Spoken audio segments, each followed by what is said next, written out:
All right, so today I want to talk about being in survival mode after dealing with a narcissistic relationship. You know, it's a common thing, this overwhelming, anxious feeling that hits you just like a ton of bricks, even after the relationship is over. And if you got to keep dealing with that person, whether it's co-parenting or some family member that you just can't escape, it's still there. You feel like you're in survival mode 24/7, like you're constantly ready to fight or take flight at any moment. And it's just because of all that crap that you've been through. Now let's break it down. This person, they're manipulative, they're self-centered, they're super selfish. They've done some pretty messed up things to you and you may not even fully realize it. It can come in as emotional abuse, as physical abuse, all kinds of just crazy stuff. And let me tell you, that messes with your well-being big time. You're in this constant heightened state, always on edge, never knowing when the next shoe is going to drop. Your body is just stuck in this chronic stress response thanks to the unpredictable environment created by that person. Living in that kind of messed up situation for long periods of time, it messes you up. You've been through some serious trauma. And a lot of people don't think that relationship trauma is trauma, but it is. It is trauma, and it's a serious trauma. And now you're dealing with the aftermath. So you see, a trauma response is just how your body copes with something that's messed up that you had to go through. When you're going through it, you can't always process in the moment or understand how it's making you feel or fully deal with all the emotions and experiences that are there and then. So we're in this situation where you've been through some really messed up stuff and now you're learning how to deal with the trauma response that keeps popping up, and it's like a roller coaster. You didn't get the process at all in real time, so now it's resurfacing and you're trying to make sense of it all later, after the fact. All right, so let's talk about healing from trauma. It's a process that takes time, and our minds and our bodies can only handle so much at once. But here's the crazy thing. Many people don't even realize that they went through something that was traumatic. We can feel almost clueless about how messed up that relationship was or how serious that traumatic event is and how it's still affecting you and your life today. It's like carrying around this big old bag of baggage, it's a backpack full of heavy rocks around every single day because that's what you've been through. Now ask yourself, even though you know what it is, do you understand how it's impacting your life? Or are you just out there lugging around that baggage, completely unaware of how it's hurting you or even potentially hurting someone else? See, when you go through trauma, you become hyper aware. You're constantly on the lookout for any perceived dangers, and it's like walking on eggshells all the time. That kind of heightened alertness can drain the life out of you. You're going to be on edge, and that's normal. And you're going to be straight up exhausted.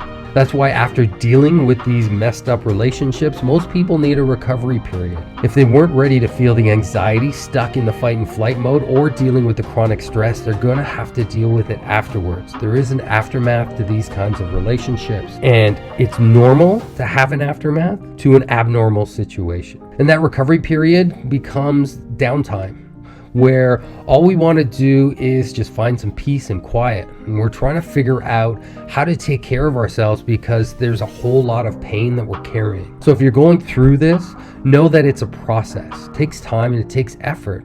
And you're going to have to learn to take care of yourself. And you're going to have to give yourself that much needed downtime and start the journey towards healing because you deserve it. And trust me, you're going to come out stronger on the other side. When you've been on this high alert for so long, it's like working overtime without a break. Eventually you hit a breaking point, and guess what? And if you're stuck with this narcissistic person and that's where you have your little breakdown, guess what? They're going to use that classic line.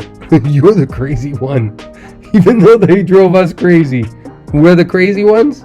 It's hilarious. And I know it doesn't make sense. I know.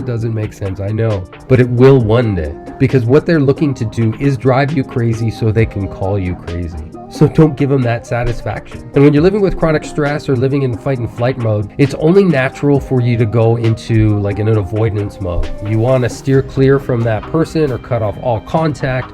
And sometimes that's exactly what you need to do. It is necessary and it's totally acceptable. And there are times where you just can't drop a smoke bomb and then poof, just disappear. You're stuck having to face this person, and even worse, you're going to have to face yourself afterwards. And the longer you can stay strong facing that environment, when it comes time to facing yourself afterwards, when the aftermath comes up, you'll be grateful you did. Being around these narcissists, you're constantly feeling off and stressed and anxious as hell. And if you've been emotionally abused, threatened, manipulated, or gaslighted, the moment that the phone rings or you get a text from them, it's just like and you know you may have to deal with this person, but sometimes that's the last thing you want to do, because that whole situation is going to mess you up. So naturally you want to avoid all of it. Avoid those situations, avoid that person like the plague. Now let's be clear, in some cases it's the right move, it's healthy, but in other cases it's not, because by avoiding, you're also avoiding the one thing that you need to learn: how to take care of yourself and how to deal with this person. And you know what that involves? It involves setting some freaking boundaries. So it's time to face the music. It's time to find that balance between avoidance and self-care. You've got to learn how to deal with this person, how to navigate through these interactions, and at the same time protect yourself. And I know it's not easy, but it's necessary. Remember, you're the one that's in control here, and setting those boundaries is going to be the key to regaining your power. So let's do this. Let's handle this. Let's show them who's boss. They're not as powerful as they pretend to be. So let's just get real about avoidance, the avoidance strategy. When you avoid things for a long time, you start to learn this little trick called dissociation. Now, what's that, you ask?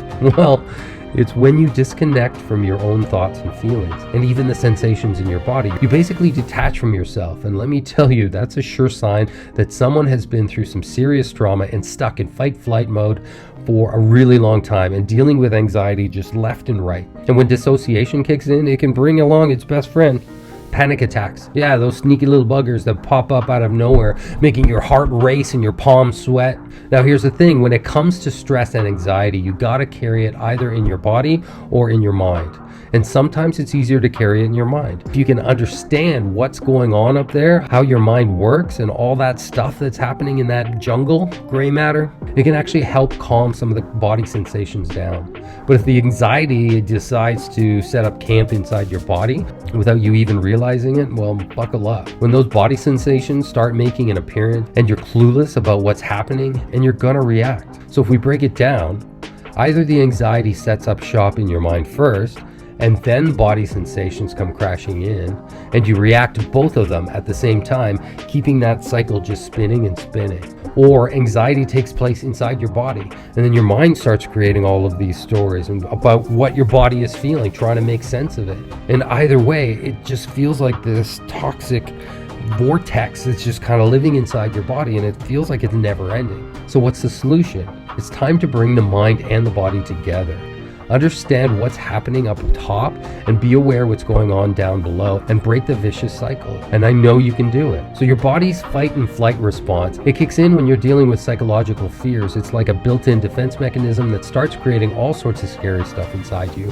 And you know your heart is racing and your chest pains, and all of these symptoms you're experiencing, they're all because of those deep-rooted fears just hiding somewhere inside your mind. Anxiety, it's a mind game. It's hiding back here in the back of your head, the lizard brain. And sometimes it's in the deep corners where you can't even access it. You're out there living, and then boom, it just kind of takes over your mind. Something from way back here pops up and out of nowhere and just throws you right into fight-flight mode. Now don't get me wrong, fight-flight mode, it's there for a reason. It's supposed to protect you from threats and from stuff that you think isn't going to mess you up. But let's be real, when you're constantly on edge, worrying all the time and feeling nervous about every little thing, it's time to take control. When you feel that worry and fear is creeping in, you gotta stop and ask yourself, what story was I telling myself? Even if your body starts going into this stress mode, you gotta understand what's happening at this very moment in the present. That's when you need to bust out like just really good tools.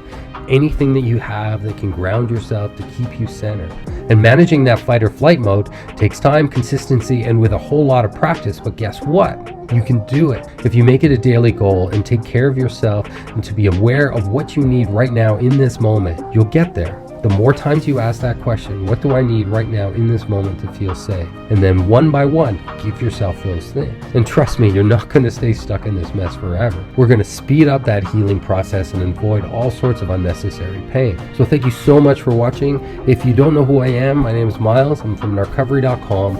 I'm here to help and give you support for narcissistic abuse and recovery, for one-on-ones and group coaching. You can book an appointment to see me at narcovery.com, and there's support in place and systems in place to help you in every single way. And don't forget to give me a thumbs up, like, share, follow my feed, and subscribe below. So let's keep growing together, let's keep healing together, and let's take control of our lives back. All right, thank you so much.